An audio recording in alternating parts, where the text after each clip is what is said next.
ఒక ఫైనాన్షియల్ ఇన్స్టిట్యూషన్లో పనిచేసే ఒక ఎంప్లాయీకి ఏదైనా సిబిల్ రిలేటెడ్ ప్రాబ్లం ఉంటే ఏం చేస్తారండి? మనమైతే అరే మనకి సిబిల్ ఇష్యూ ఉంది ఎలా చేయాలని ఆలోచించుకుంటాము. వాళ్ళకి ఏముందిలే హ్యాపీలే అనుకుంటున్నారా? కాదండి. సో వాళ్ళకి మనకంటే ఎక్కువ ప్రాబ్లమ్స్ ఉంటాయి.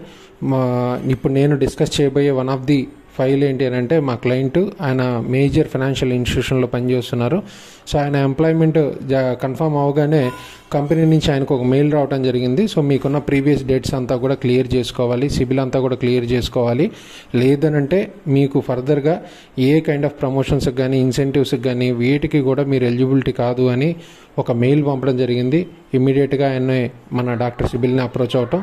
సో మనం రిపోర్ట్ అంతా అనాలిసిస్ చేసి రిటర్న్ ఆఫ్ రిలేటెడ్ మనం వర్క్ స్టార్ట్ చేయడం జరిగింది.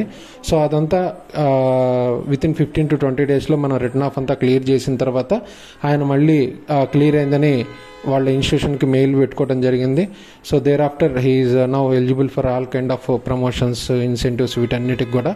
సో ఇట్లా మీలో ఎవరికన్నా కూడా ఈ కైండ్ ఆఫ్ ఇష్యూస్తో సఫర్ అవుతుంటే సో దయచేసి ఈ వీడియోని వాళ్ళకి షేర్ చేయండి. ఒకవేళ మీరే కనుక ఇబ్బంది పడుతూ ఉంటే దయచేసి కాంటాక్ట్ అవ్వండి.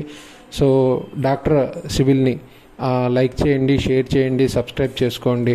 సో మరిన్ని వీడియోస్ మేము కంటిన్యూగా ఇట్లానే పెడుతూ ఉంటాం. Thank you.